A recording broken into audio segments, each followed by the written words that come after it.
안녕하세요. 반갑습니다. 지금부터 강의를 시작하겠습니다. 오늘의 강의는 산수몽계, 네 번째 산수몽계의 네 번째 시간입니다. 우리 지난 시간에는 뭘 배웠죠? 우리가 지난 시간에는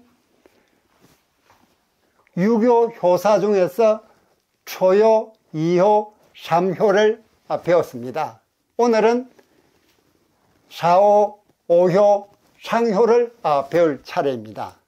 그래서 육사, 육오, 상구에 대해서 배우도록 하겠습니다. 이제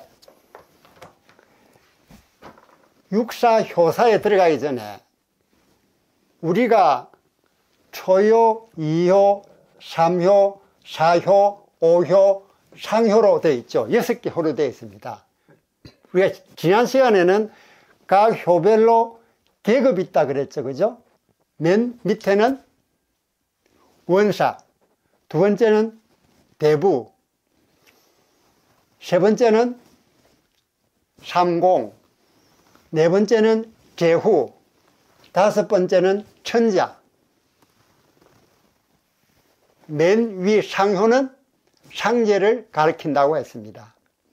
이거 비슷한 논리로 이번 시간에는 각 효마다, 즉 효이마다 자주 등장하는 효사가 있습니다.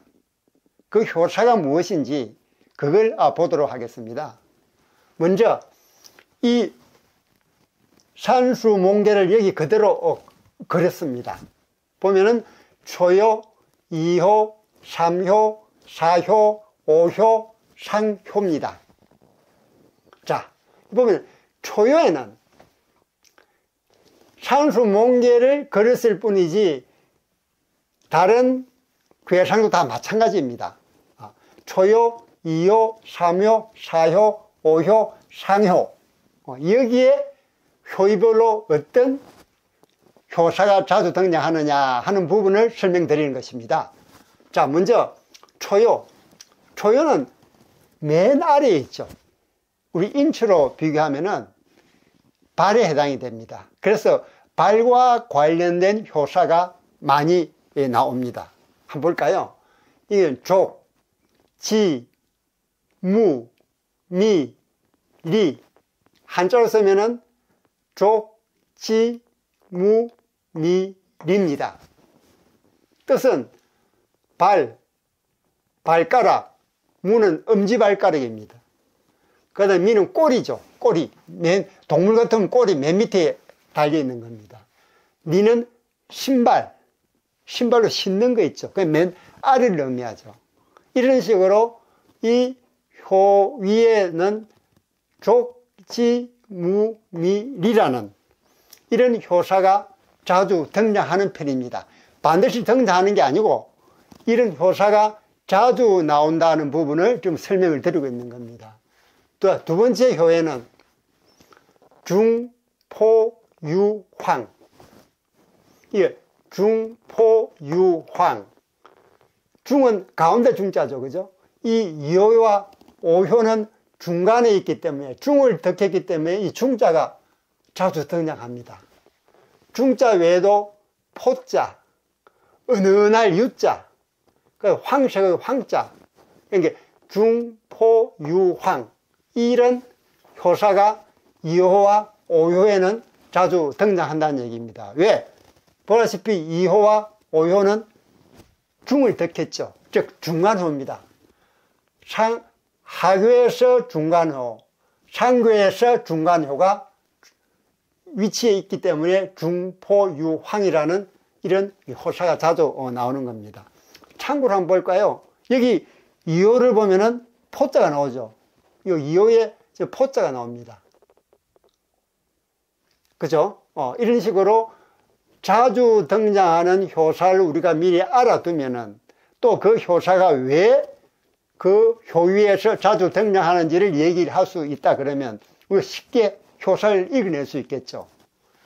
두 번째, 세 번째 효에는 종이라는 효사가 종종 등장합니다. 왜 종일까요? 이 종은 하교에서 첫 번째, 두 번째, 세 번째, 마지막 효입니다. 즉 세 번째 효죠. 그래서 종이란 효사가 종종 등장합니다. 네 번째 효는 이 구라는 효사가 종종 등장하죠. 구는 머뭇거리다, 두려워하다 그런 뜻이 담겨져 있습니다. 왜 사후에서 구자라는 효사가 자주 등장할까요? 그 이유는 이 사후는 오효 천자 바로 밑에 있습니다. 천자를 모시고 있는 주위 사람들은 항상 주의해야 된다 그랬죠. 뭘 주의해야 된댔습니까? 명예가 있어서도 안 되고 과오가 있어서도 안 된다 그랬습니다. 그러니까 항상 몸을 사리죠. 사효 자리에 있는 사람은. 그래서 이 사호에 두를 구자, 머뭇거릴 구자가 등장하는 겁니다. 오효는 제가 이효와 마찬가지로 중간효를 덮겠기 때문에 중포유황, 즉 중포유황이 종종 등장한다고 그랬습니다. 더불어 이 오효는 제가 우리 계급을 볼 때 천자의 자리라 그랬죠. 그래서 오효에는 종종 보면 천자, 제자, 군자, 왕자 다 왕이나 임금, 하늘하고 다 상관이 있는 부분입니다. 천, 제, 군, 왕이라는 효사도 같이 등장하는 경우가 많이 있습니다. 이 오효에는 지금 그게 안 들어있죠, 그죠? 그러나 다른 괴상을 보면은 오효에는 중포유황이라는 효사와 더불어 천, 제, 군, 왕, 즉 하느님, 상제, 군자, 왕, 임금 이런 뜻이 이게 다 들어있는 거죠. 그래서 오효 자리는 천자의 자리다 라고 말씀을 드렸습니다. 다음 맨 위에 있는 상효입니다. 상효를 보면은 거기에는 종자와 숫자가 자주 나옵니다. 종자와 숫자가. 왜 종자와 숫자가 자주 나오냐? 우리가 하교에서 3에 종자가 자주 등장한다 그랬죠. 상교에서도 가장 위에 있는 사무 자리에는 같은 종자가 자주 등장합니다. 근데 그럼 숫자는 왜 등장하느냐? 우리가 초연은 발이라 그랬다면 이 상어는 머리입니다. 머리. 그래서 이 머리 숫자입니다. 머리 숫자. 머리 숫자가 종종 등장합니다. 머리 숫자뿐만 아니고 우리 머리에 있는 이름 있죠. 귀, 이마, 광대뼈, 그 다음에 뿔 이런 부분도 상효에서 종종 등장을 하고 있습니다. 자, 이런 걸 우리 두고 볼 때 또 우리가 지난 시간에 배운 호의별 계급을 둘러볼 때 이 효의 자리 하나하나가 나름대로 자체적으로 다 뜻을 가지고 있다는 것을 우리가 알 수가 있겠습니다. 그래서 오늘은 효의별로 자주 등장하는 효사를 설명드렸고 왜 이 효사 자리에 이러한 효사가 등장하느냐 하는 부분을 말씀을 드렸습니다. 그 중에서 우리가 오늘 볼 수 있었던 것은 이효 자리에 포자가 등장했다. 포자가, 그죠? 그래서 이걸 우리가 알 수가 있겠습니다. 이 부분은 참고로 알아두시면 효사를 이해하시는데, 효사를 해석하시는데 많은 도움이 될 것이라 생각이 듭니다.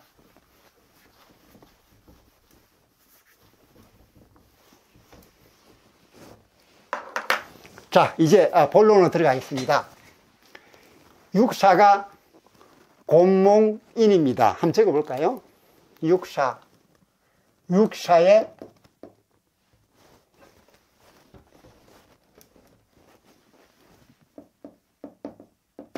곤몽인.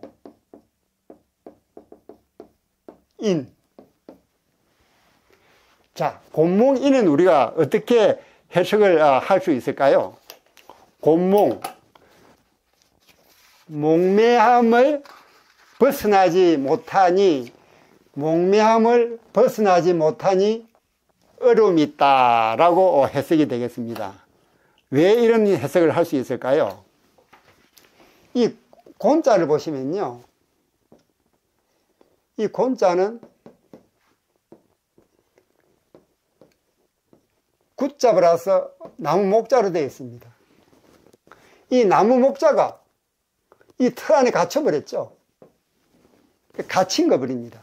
그래서 곤란하다 하는 것 때 우리 곤자 이걸 쓰죠. 그죠? 그래서 몽매함을 벗어나지 못하니 어려움이 있다라고 우리가 해석을 할 수가 있겠습니다. 자, 그런 배경을 두고 이제 강의를 드리겠습니다. 자, 여기 보시면은 곤몽. 그럼 곤몽은 제가 말씀드렸듯이 몽매함을 벗어나지 못하니 어려움이 있다라고 말씀을 드렸습니다. 몽계에서, 이 몽계에서, 그죠? 산수 몽계죠. 몽계에서 양효는 서성을 가리키고, 음효는 학생을 가리킨다 했죠. 학생을.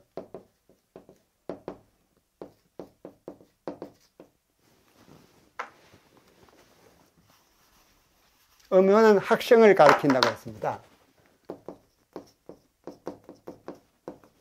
자, 그러면 육사는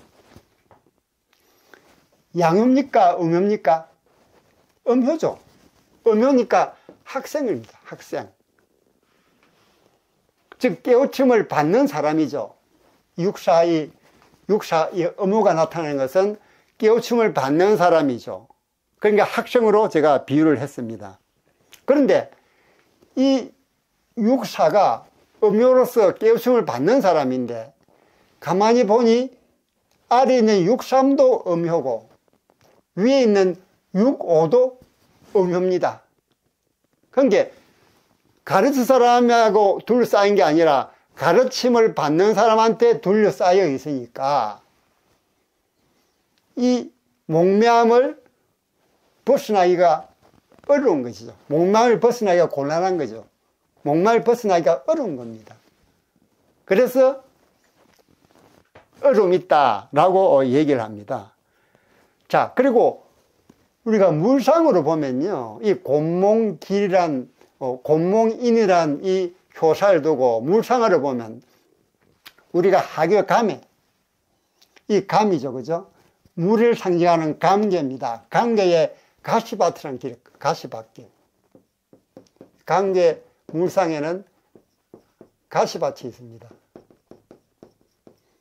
어려움이 있다는 얘기죠. 감개가 가시밭이라는 물상을 가지고 있으니 이 효사에서 곤몽이 나오는 겁니다. 몽매함에 벗어나고자 하는데 몽매함을 벗어날 수가 없죠. 왜? 이 감에 벌써 가시밭이란 그 어려움을 상징하는 그게 들어있으니 이 곤몽은 육사는 어려움에서 즉 몽매함에서 벗어나려고 해도 벗어날 수가 없다. 그 이유는 첫째는 육사를 중심으로 육삼도 음효고 육오도 음효이기 때문에 음효는 가르침을 받는 사람이기 때문에 받는 사람끼리 모여 있으니 몽매함을 벗어나기가 어렵죠. 두 번째는 괴상으로 볼 때 하교에 가면은 가시밭이란 저 어려운 길이라는 그런 물상이 있습니다. 그래서 육사는 이 괴상의 영향을 받고 위에 효길이 붙어있는 음효의 영향을 받았을 때 몽매함을 벗어나기 어렵다라고 우리가 해석을 할 수가 있는 것입니다. 다음 인을 한번 볼까요? 인.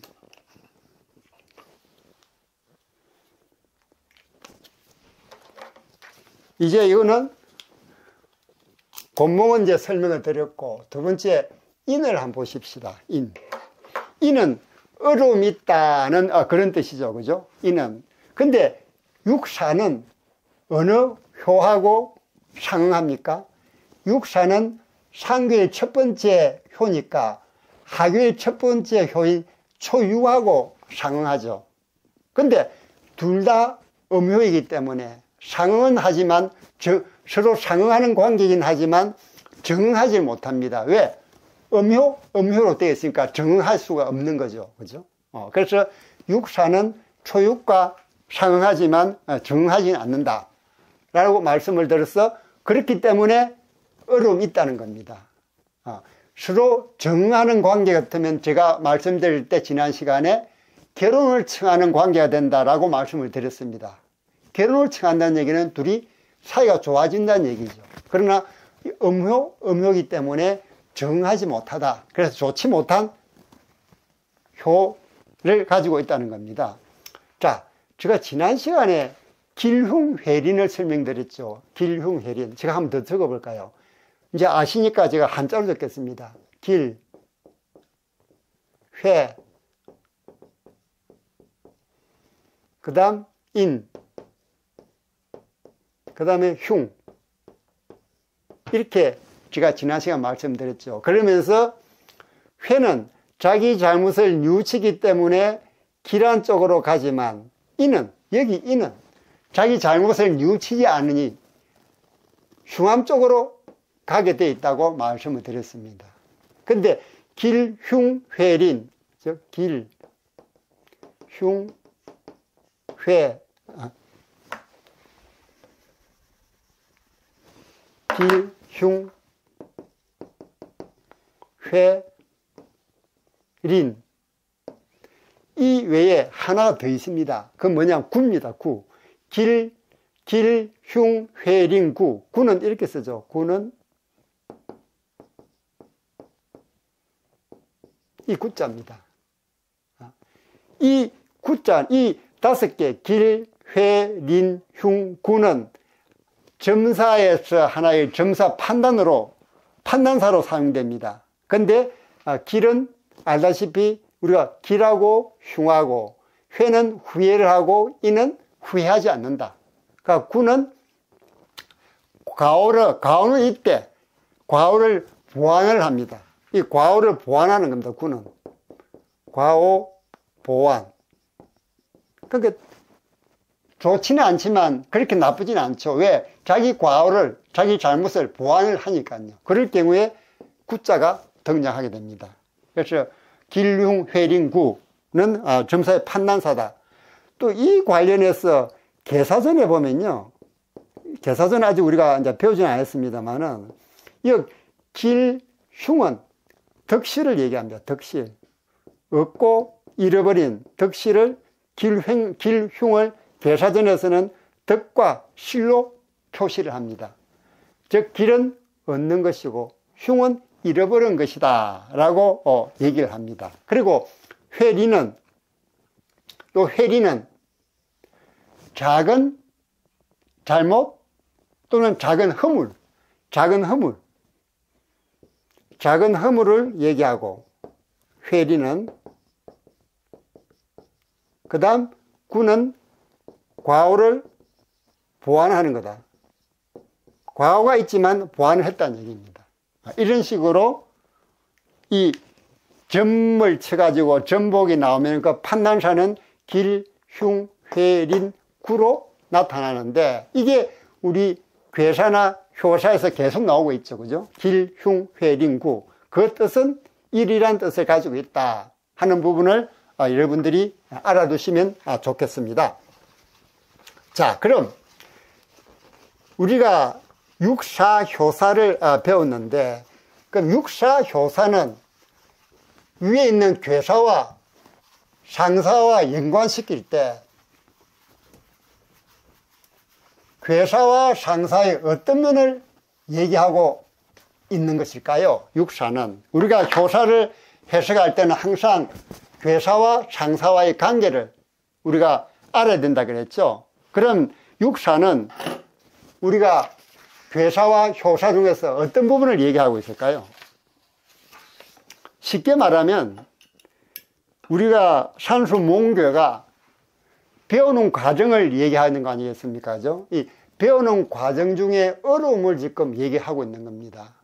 배우는 과정이 이렇게 길고 험난한 과정이다 하는 부분을 육사효사에서 얘기를 하고 있습니다. 그래서 몽매함을 벗어나지 못하니 어려움이 있다라는 효사가 여기 나오면서 이 효사는 이 배움의 과정이 너무도 힘들다. 원래 배우는 과정이 힘든 과정이다라는 부분을 얘기를 하고 있는 것입니다.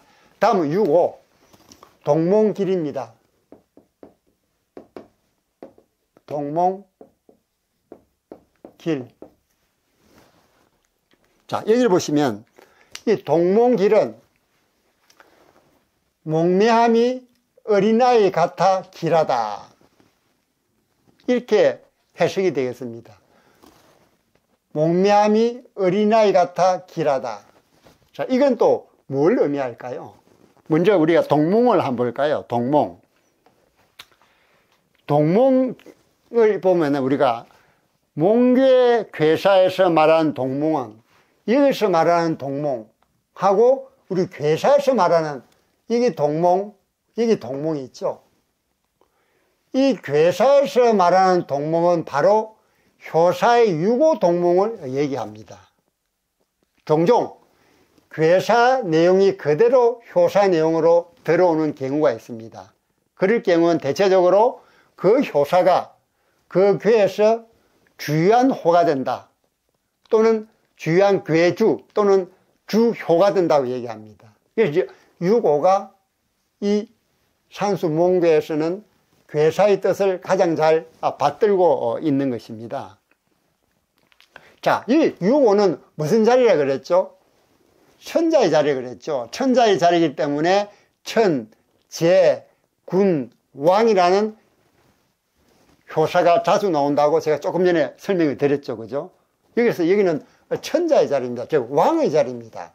이 왕의 자리임에도 불구하고 몽매함 어린아이와 같다 하는 얘기는 이 6.5는 천자, 즉 왕은 분명히 왕인데 음효로서 강력한 왕이 못 됩니다. 다시 말하면 이 6.5는 음효이기 때문에 가르침을 받는 입장이죠. 즉 학생입니다. 아직 왕이 어리기 때문에 가르침을 받아야 됩니다. 누구한테 가르침을 받습니까?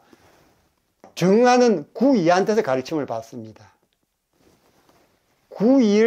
구이가 이 괴사에 보면은 서성이 학생을 찾아가는 것이 아니라 비록 학생이 천자라 하더라도 또 왕이라 하더라도 왕이 서성을 찾아와야 된다라고 해서 비아구 동몽, 동몽구아라고 얘기를 하고 있죠. 그래서 여기서는 6.5가 왕의 자리이긴 하지만 구이인 서성을 찾아가서 모셔야 된다는 얘기입니다. 물론 6.5 위에 상구가 있습니다. 상구도 양효죠. 양효이기 때문에 가르침을 주는 사람입니다. 하지만 상구는 이미 6.5를 지나쳐버린 나이 많은 서성이기 때문에 직접적인 가르침은 받지를 못하고 정신적인 가르침을 받는 그런 입장이고 실제로 가르침은 구이의 서성한테서 받게 되어 있는 겁니다. 자, 그럼 이 6.5는 물상으로 해석하면 어떻게 될까요? 물상으로 보면 지금 상괴가 상을 상징하는 강괴입니다. 강괴. 자, 강괴는 무슨 물상이 있느냐? 삼남 또는 막내라는 물상이 있습니다. 막내. 즉 삼남 막내는 바로 어린아이를 얘기하죠. 어린아이. 즉 유고효사에서 동몽이란 동자, 어린아이 동자가 나온 것은 이 상계 간에 삼남, 소남, 막내라는 그런 물상을 가지고 있기 때문입니다.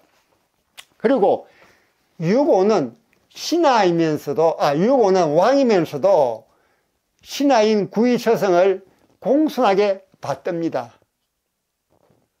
그런 공손한 마음을 갖추고 있죠. 6.5가.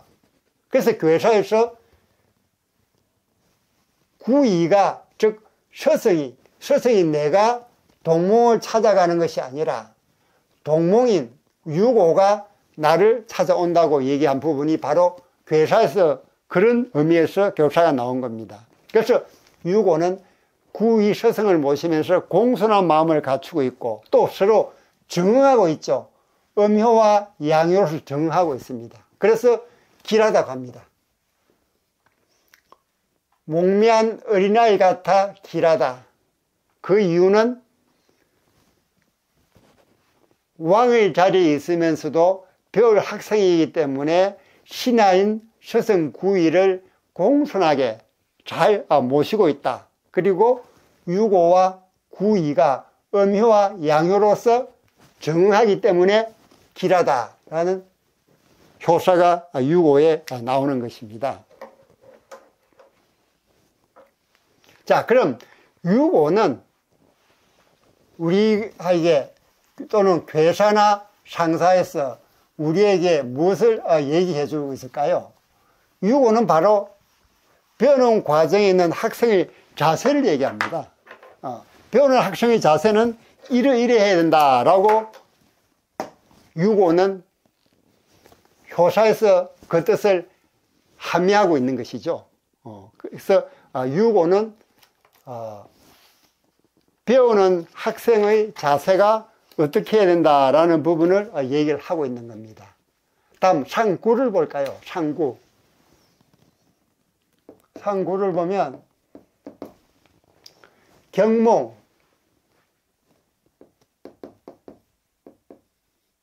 그 다음 분리위구,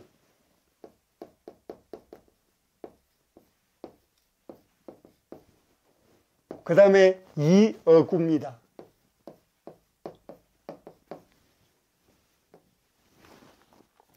자, 이것을 경몽, 분리, 위구, 이어구 이 부분을 우리 말로 해석을 해볼까요?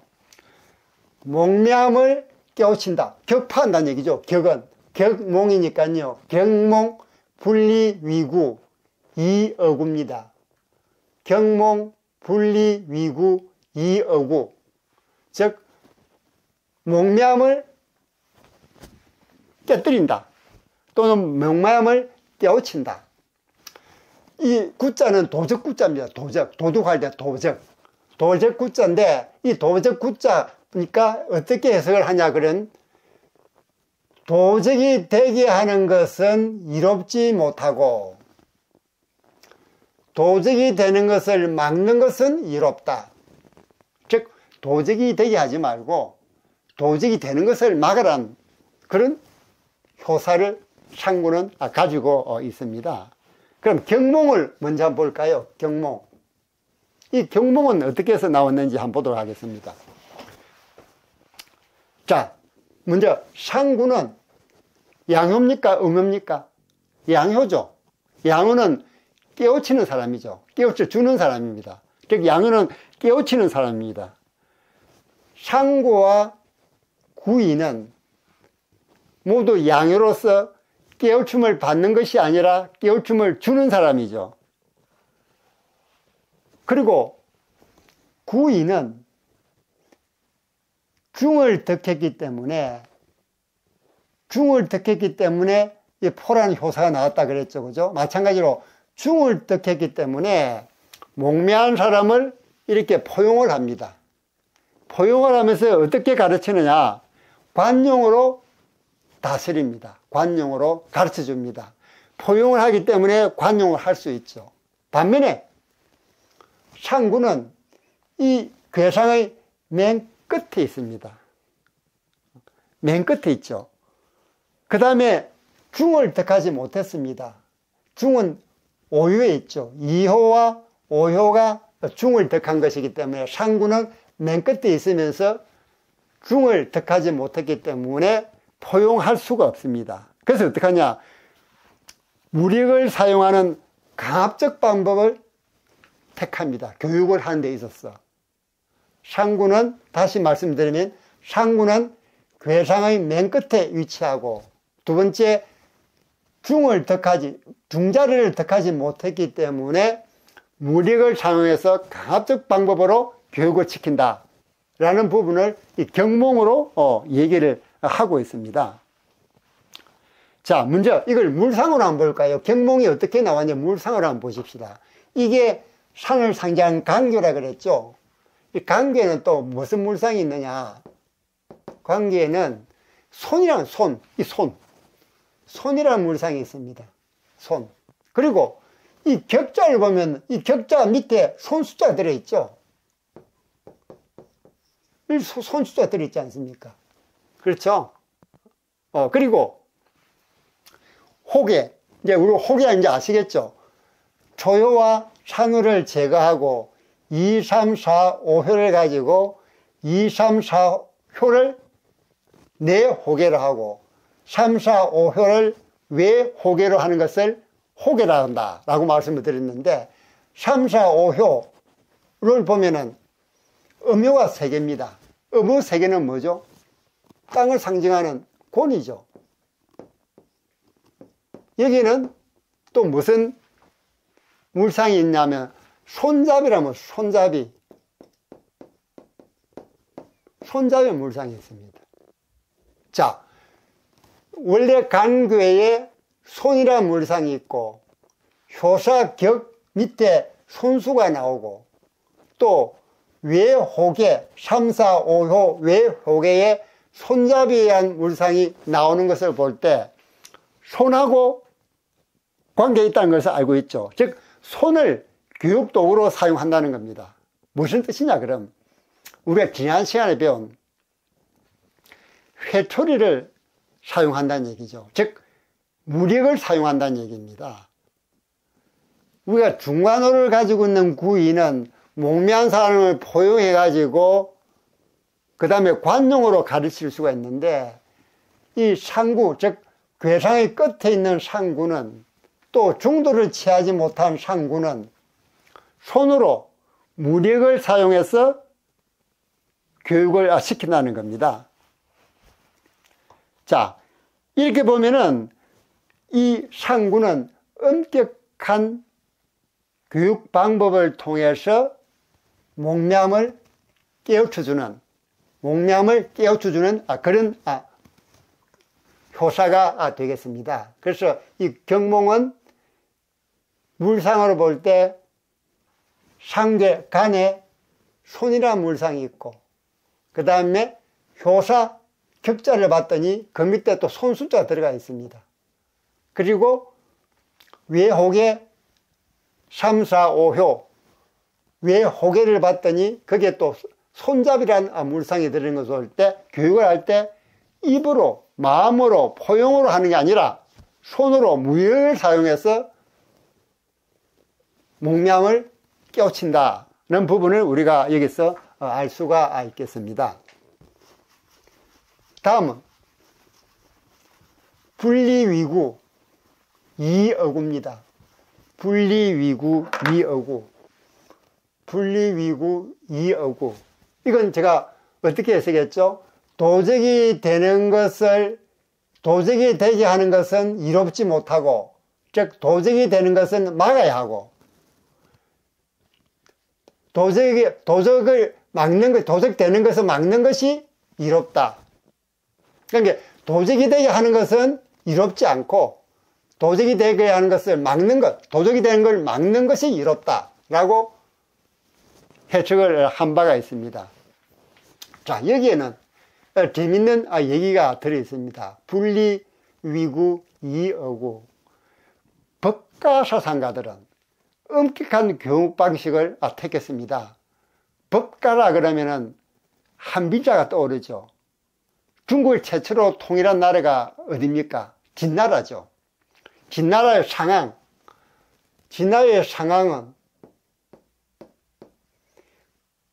엄격한 법가주의를 통해서 진나라를 중국 전체를 통일시킵니다. 그러면서 황제라는 단어가 진나라가 중국 전역을 통일하면서 비로소 쓸 수 있었던 게 황제였거든요. 이 상황의 법가주의가 결국은 진나라가 전국을 통일하는 가장 큰 무기가 되었습니다. 바로 이 진나라는 상황이 다스리던 나라입니다. 이 진나라 사람들, 이 진나라는 일반 백성들이 법령을 어겼을 경우에 가혹한 형벌을 가차없이 시행을 했습니다. 예를 들면 국가적 부역을 갖다가 주었을 경우에 일정 시간에 특정 장소에 집결하지 않으면 바로 처형을 해버릴 정도로, 그 정도로 엄격한 법령을 이행하고 또 형벌을 가했던 것입니다. 여러분, 진성의 난을 들어보시죠. 진성의 난. 상황이 진나라를 갖다가 세울 때 법가주의에서 세웠습니다. 진나라가 전국을 통일한 시기가 BC 221년이죠. 언제 진나라가 멸망합니까? BC 206년에 멸망합니다. 그런데 중국 최초로 전국을 통일시키긴 했지만, 즉 춘추 전국시대를 마감하고 최초의 통일국가를 만들기도 했지만 겨우 15년 버티고 무너져 버립니다. 왜? 너무 철저한 법가주의에서 나라를 다스렸기 때문이죠. 그래서 국가 부역을 할 때 일정 시간에 일정 장소에 특정 장소에 집결하지 않으면 모두 처형을 시켜버리니까 진성의 난이 여기서 일어납니다. 진성의 난이.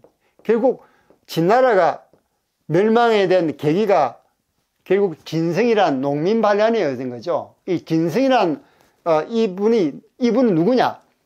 이 머슴 출신입니다. 그런데 뜻이 아주 품꾼 뜻이 강하고 높은 머슴이었죠.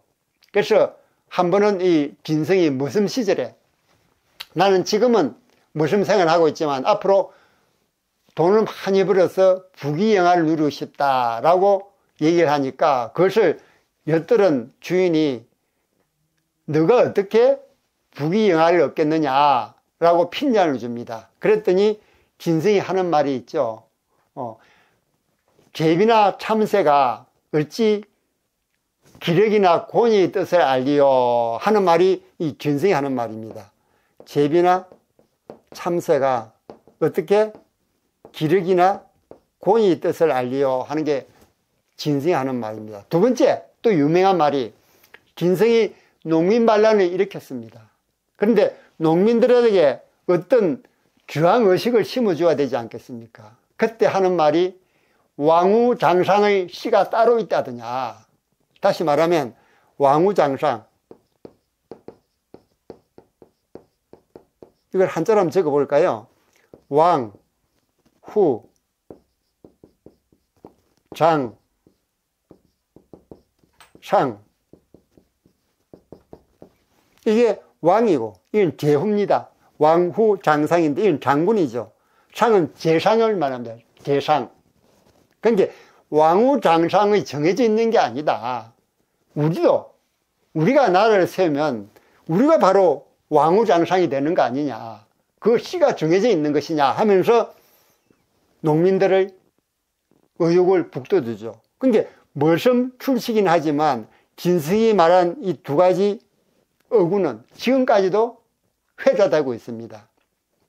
그리고 이 진성이 이제 국가 부역을 받고 부역 장소로 가기 위해 길을 떠나죠. 그런데 비가 엄청나게 쏟아집니다. 그러니까 길이 막혀버렸어요. 그러니까 도저히 정해진 시간에 도착할 수가 없습니다. 그러니까 어차피 죽은 목숨이죠. 에라 그럴 바에는 이래 죽으나 저래 죽으나 마찬가지다. 이 농민 반란이라도 일으켜가지고 한번 붙어보자 라고 진성은 생각했던 거죠. 그만큼 법령을 강화시키고 그 다음 형벌을 너무 강하게 가하니까 이런 반란이 일어나는 겁니다. 그래서 거기서 진성이 오광과 함께 농민 반란을 일으키죠. 이게 중국 최초의 농민 반란입니다. 물론 실패로 끝나고 말았습니다만 이 반란을 귀하로 해서 한나라를 세운 유방이나 이런 사람들이 이 기회를 이용해서 진나라를 치기 시작하는 것이죠. 그래서 이 진성의 난은 비록 실패로 끝나게 말았지만 중국 역사에서 아주 기념비적인 그런 농민 반란이 됩니다. 실제로 한나라를 세운 데 유방은 이 진성에게 은왕이라는 호칭을 부여할 정도로 이 농민 반란을 높이 치고 있는 것입니다. 자, 여기서 이제 도적이, 여기 분리위구가 도적이 되게 하는 것은 이롭지 않다, 도적이 되게 하는 것은 이로움이 없다라고 한 이 효사는 마치 진나라를 두고 얘기한 것 같습니다. 즉 너무 엄격한 법령에 너무 가혹한 형벌을 가지고 나라를 다스리니 이런 현상이 벌어지니까 결국 이 백성이 나라를 훔치려고 덤비들었던 겁니다. 그래서 도적이 되게 하는 것은 이롭지 않다라는 효사는 이 진성의 난을 통해서 이 효사가 무엇을 의미하는지 교육을 통해서 또는 나라의 백성을 다스림을 통해서 너무 엄격한 것만 구사하고 너무 가혹한 것만 해서는 안 된다 하는 부분을 얘기를 하고 있는 것입니다. 다음은 이제 이어구 한번 이어구는 또 뭘 뜻하냐 그러면 도적이 되는 것을 막는 거죠. 도적을 막게 하는 것이 이롭다. 도적을 막게 하는 것이 이롭다 하는 겁니다. 즉 도적이 되게 하는 것은 이롭지 않고 도적을 막는 것이 이롭다 라고 얘기를 합니다. 자, 그럼 이제 진성 오광의 난을 통해서 중국 진나라가 무너진 얘기를 잠깐 말씀을 드렸습니다. 이제는 물상을 가지고 이 경몽, 분리위구, 이어구가 어떻게 나왔는지 한번 살펴볼까요? 자, 우리 여기 물상으로 볼까요? 여기 물상을 보면은 여기 먼저 이 상구가 지금 우리 상구를 하고 있죠. 상구가 효변하면 어떻게 될까요? 어떻게 변합니까? 한번 볼까요? 자, 밑에 하교는 변동이 없죠. 그죠? 음효, 양효, 음효. 그 다음 음효, 음효, 양효죠. 음효, 음효, 양효인데 상구가 효변하면은 양효가 음효로 바뀌어버리죠. 자, 그러면 상계는 땅을 상징하는 공계가 되죠. 그 다음에 아래는 물을 상징하는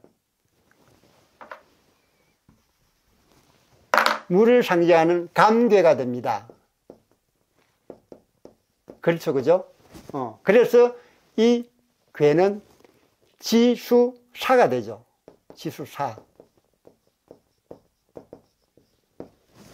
사괴가 됩니다. 상구가 효변하면. 자, 이 지수사괴는 뭘 의미하냐 하면 이 5개 음효 사이에 양효 하나가 들어 있습니다. 이 음효는 이 땅을 상징하는 공계에는 무슨 뜻이 들어있냐 그러면 백성이한테 무상의 백성. 이 하계를 봤더니 공계에서 중간에 양효로 하나 바뀔 뿐입니다. 즉 백성 속에 양효 하나가 들어있는 겁니다. 즉 가르치는 사람, 산수문관에는 양효가 가르치는 사람이랬죠. 그래서 변화된 지수사계, 이 양효는 가르치는 사람, 즉 지도자가 백성 속에 숨어 있는 겁니다. 우리가 진성의 난을 예를 들면은 이 양효 하나가 바로 진성입니다. 이게 군사 행동을 일으키는 것이죠. 그래서 지수사계는 이 백성 속에 양효 하나, 즉 군사적 움직임이 발생하는 게 지수사계입니다. 실제로 이 사계는 군사행동을 얘기합니다. 우리가 이제 이게 7번째 계죠. 7번째 계 이제 가면은 우리가 7번째 계입니다. 7번째 계에서 배우겠습니다만 이 사계는 군사행동을 얘기합니다. 그래서 우리가 상구, 즉 상효의 효사를 배우면서 그 상효를 변화시켜 봤더니 지수사로 변하면서 마치 이 효사가, 이 괴상이 진나라에서 일어난 진성의 난을 미리 예견해도 했듯이 이렇게 설명을 하고 있는 겁니다. 자, 다음 이제 물상으로 해서 이게 상효가 효변했을 경우에 그게 지수사계로 변하면서, 지수사계는 음효가 5개고 양효가 하나인데, 음효 3개는 백성을 나타내니까 밑에 있는 음효 3개 중에서 중간에 있는 양효는 백성 속에 들어있는 지도자를 나타낸다 라는 부분이 알 수 있었고, 또 그 사람이 결국 군사행동을 일으킨다 하는 부분을 우리 여기서 알 수가 있겠습니다. 다음, 이제 상계간은, 우리가 산을 상계할 상계간이죠. 상계간은 또 무슨 물상이 있냐면 멈춤은 멈춤. 간 보면은 우리 교재 이제 66페이지 보시면은 제가 방금 말씀드린 그 물상이 쭉 나올 것입니다. 자, 그 다음에 상구는 어디하고 상응하죠? 육상과 상응하면서 정응하죠. 왜? 양효, 음효니까 서로 정응하는 관계가 되죠. 그죠? 정응하는 관계가 됩니다. 그리고 이 육삼하고 정하고 육삼이 속해 있는 이 하괴감은 무슨 물상이 있느냐? 여기에는 도적이란 도적. 즉 도둑이란 얘기죠. 이 구가 도적이란 뜻입니다. 즉 도둑이란 뜻이죠.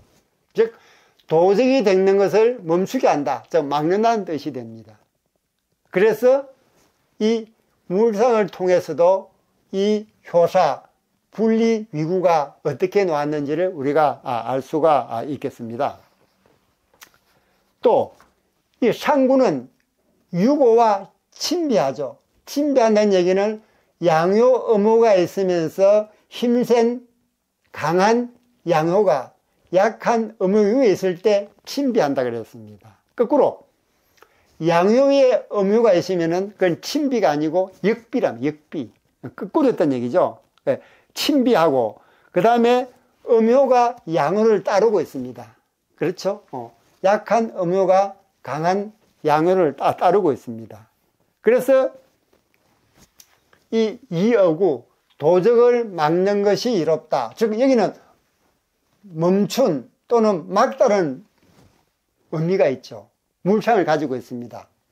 이 간괴에는. 그래서 이 군사행동을 하는 사람이 구 위에 들어가 있는데 이게 앞으로 올라오더라도 상으로서 멈출 수가 있다. 그래서 도적이 되는 것을 막는 것이 이롭다 하는 것이 여기서 나오는 것입니다. 또 실제로 이 간은 멈춤 외에도 산이라는 물상도 가지고 있죠. 산, 높은 산. 산은 그 나라를 방어할 때 좋은 포지션을 갖는 거죠. 그래서 도적을 막기가 수월합니다. 또 이 간에는 계란 물상이 있습니다. 개. 우리 집에 그런 개 있죠. 이 계란 물상이기 때문에 이 개도 도적을 막는데 도움을 줍니다. 이런 식으로 주역의 효사가 얘기하는 어구 하나하나는 그냥 정해지는 것이 아니고 그 효사가 가지고 있는 다 의미를 그 괴상이나 또는 물상에서 우리가 읽어낼 수가 있다라는 부분을 우리가 알 수 있겠습니다. 자, 그럼 이 상구는 배움의 과정에서 우리에게 무엇을 알려주고 있습니까? 상구는 우리에게 무엇을 알려주고 있죠? 교육 방법에 있어서 강압적 방법을 사용하면은 이러이러한 잘못된 점이 나타날 우려가 있으니 교육은 가능하면 구에서 하는 것처럼 포용하면서 관용을 베푸는 것이 옳다. 즉 덕으로 포용하고 예로서 다스리는 그런 교육 방법을 택하는 것이 장기적으로 봐서는 좋다라는 부분을 이 효사에서 설명함과 동시에 법가주의에서 탄생한 진나라가 겨우 15년을 유지하고 멸망해버린 그 배경에는 엄격한 교육은 자칫 잘못하면 그 교육을 통해서 나라를 훔치려는 도적을 양산할 수 있다라는 부분을 말씀하고 있는 것입니다. 오늘 강의는 여기까지입니다. 이제 네 번째 산수몽계에 대해서 첫 번째 시간, 두 번째 시간, 세 번째 시간, 네 번째 시간에서 이제 다 마쳤습니다. 결국 산수몽계는 배움의 어려운 과정을 얘기하고 있는 것이죠. 그리고 그 배움을 받을 때, 즉 교육을 시킬 때 어떤 방법으로 하는 것이 좋겠다는 부분도 효사에서 우리에게 얘기를 해주고 있습니다. 여러분도 길고 어려운 배움의 과정을 겪어왔을 겁니다. 여러분의 어려운 배움의 과정도 댓글로 공유해 주세요. 그래서 우리가 다 같이 주익의 교훈을 더 많이 배워봅시다. 여러분의 좋아요, 구독, 댓글은 되게 큰 힘이 됩니다. 저는 다음 시간에 더 좋은 영상으로 여러분을 찾아뵙겠습니다. 여러분 안녕.